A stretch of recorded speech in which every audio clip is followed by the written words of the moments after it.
মই এইবাৰ বিজেপিলৈ আহোঁতে মোৰ কোনো প্ৰাক্তন সতীৰ্থ, মোৰ কোনো প্ৰাক্তন একেলগে কাম কৰা মানুহৰ পৰামৰ্শলৈ অহা নাই। অসমৰ কোনো বুদ্ধিজীৱীৰ পৰামৰ্শলৈ অহা নাই। মই এইবাৰ ভাৰতীয় জনতা পাৰ্টিত যোগদান কৰিছোঁ মোৰ গাঁৱৰ ঘৰত কাম কৰা, বন কৰা বাইদেউগৰাকীৰ কথা মতে। মোৰ গাঁৱৰ মানুহৰ লগত কথা পাতি আহি আজি মই বিজেপি দলত যোগদান কৰিছোঁ। মোৰ অঞ্চলৰ প্ৰায়বিলাক উল্লেখযোগ্য মানুহৰ ঘৰে ঘৰে মই গৈছোঁ। যিসকলে মোক সৰুৰে পৰা শিক্ষাদান কৰিছিলে, মোৰ শিক্ষাগুৰুসকল, তেওঁলোকৰ ঘৰলৈ গৈছোঁ। সকলোৱে কৈছে যে তই বিজেপিলৈ যা। এনেইতো মানুহবিলাকে কথাটো নকয়। মোৰ ঘৰত যে বন কৰা, আমাৰ গাঁৱত বন কৰা মানুহগৰাকী, তেওঁ প্ৰধানমন্ত্ৰীৰ আৱাস যোজনাৰ ঘৰটো দিবলৈ যাওঁতে কোনো ৱাৰ্ড মেম্বাৰক তেল মাৰিবলগীয়া হোৱা নাই।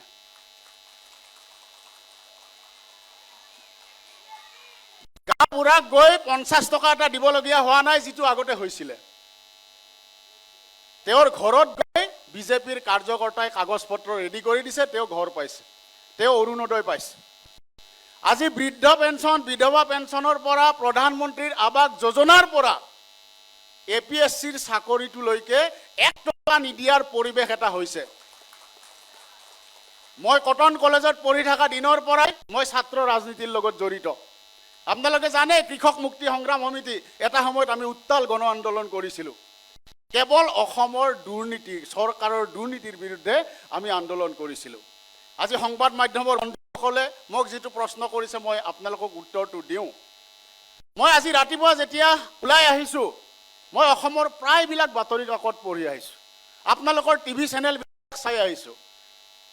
চবতে দেখিছোঁ আজি কেৱল উন্নয়নৰ জয়গান। আজি নৰেন্দ্ৰ মোদী ডাঙৰীয়া আহিছিলে নহয়, সকলোতে কেৱল উন্নয়নৰ জয়গান দেখি আহিছোঁ। আজি আপোনালোকৰ সংবাদ মাধ্যমে বাতৰি কেলেংকাৰীৰ বাতৰি কৰিবলৈ সুযোগ পোৱা নাই। তেনেকুৱা পৰিৱেশেই নাই।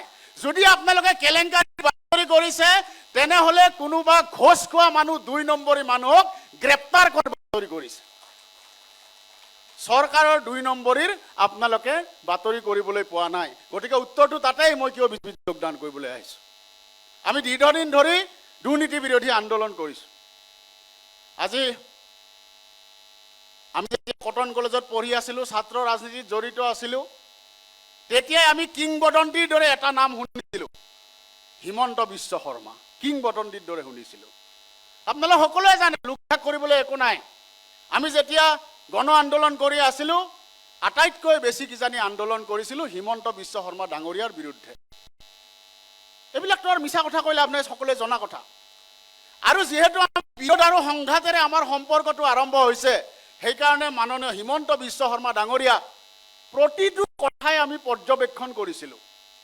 প্ৰতিটো কথাই তেওঁ কেনেকৈ কাম কৰে, কেনেকৈ কথা কয়, কেনেকৈ গোটেই অসমখনক আগবঢ়াই নিয়াৰ সপোন দেখিছে, আৰু সেই সপোন সাকাৰ কৰিবলৈ কেনেকৈ তেওঁ দিনে ৰাতিয়ে কাম কৰিছে, এই কথাবিলাক অন্য বহুততকৈ আমি বেছি ভালকৈ পৰ্যবেক্ষণ কৰিছোঁ। এইকাৰণে যে তেখেতৰ লগত সম্পৰ্কটো আৰম্ভ হৈছিলে সংঘাত আৰু বিৰোধিতাৰ মাজেৰে। আজি মই কৈ থৈ যাওঁ, মোক যিমান ট্ৰল কৰে কৰক, মোৰ ক'বলৈ একো নাই। মই এটা কথা কৈ থৈ যাওঁ, অসমখনক যদি নতুন ধৰণে গঢ়িবলৈ হয়, সঁচা সঁচিকৈ যদি এখন উন্নত ৰাজ্য কৰিবলৈ হয়, প্ৰতিগৰাকী সমাজৰ আটাইতকৈ নিম্ন শ্ৰেণীৰ প্ৰত্যেকগৰাকী মানুহৰ যদি জীৱন ধাৰণ উন্নত কৰিব লগা হয়, তেনেহ'লে অসমৰ ৰাজনীতিত এটাই নাম আছে, ডক্টৰ হিমন্ত বিশ্ব শৰ্মা। তেওঁক বেয়া পাব পাৰি, তেওঁক বেয়া পাব পাৰে, অসমৰ ৰাজনীতিত তেখেতক কোনেও স্বীকাৰ কৰিব নোৱাৰে।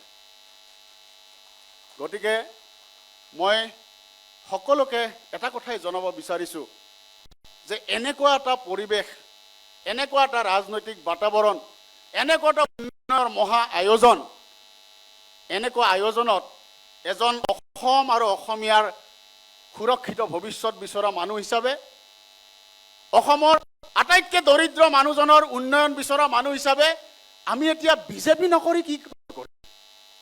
আৰু আছে জানো কিবা দল কৰিবৰ কাৰণে? হয়, মই দল বাগৰি আহিছোঁ, কিন্তু খবৰ ল'ব, জীৱনত 1 টকাৰ 2 নম্বৰী মই কৰি পোৱা নাই। আজিলৈকে কোনেও ক'ব নাই যে কমল মেধিয়ে 1 টকাৰ 2 নম্বৰী কৰিছে। কমল মেধিৰ সততাক লৈ আজিলৈকে কোনো প্ৰশ্ন কৰিব পৰা নাই। হয়, মই দল বাগৰা, কিয় থাকিম সেই দলবিলাকত?